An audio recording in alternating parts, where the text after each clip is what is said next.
ng interview.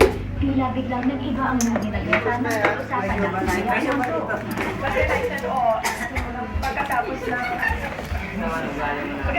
taping dapat, hindi dapat matapos. No excuse.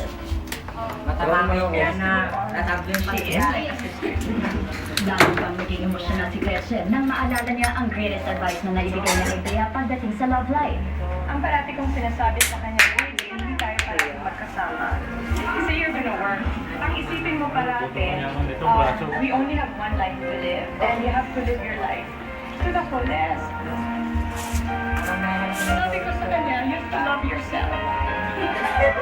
Kasi parang ay si Bea, loving. And nasa sacrifice niya sarili niya. And I want her to love herself more than That is beautiful advice, Miss Gretchen Barreto. Tama yun, Bianca. Tama. Nakumpay sa love life ang bigay nila Greta kay Bea at ang ating instant tanong ngayong gabi ng hindi ka naman ng love life. Ito kasarapan talaga niya. Ruby na all. Totoo kung paano dinadala ni Derek Ramsey si Eric Gonzalez sa bahay bakasyon na dito sa Tagaytay. Bukod pa kay Angelica.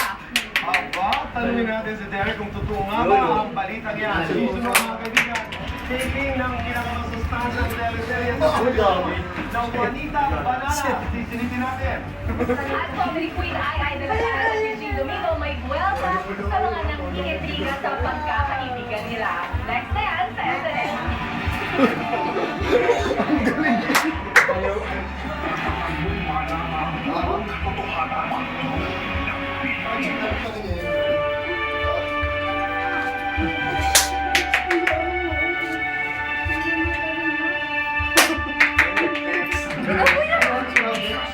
Tingnan natin kasi kaya na pag-ubulan na ako.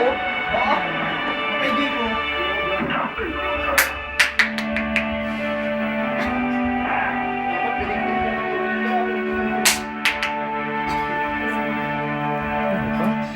Papalala ko yan.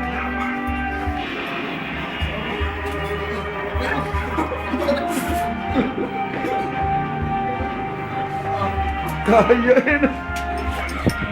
Parang mga balian ni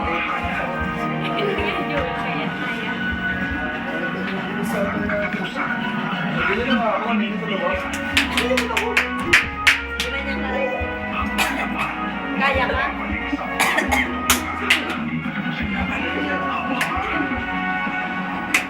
My hair's full of life. I feel full of life too. New Polo Naturals Aroma Vitamin.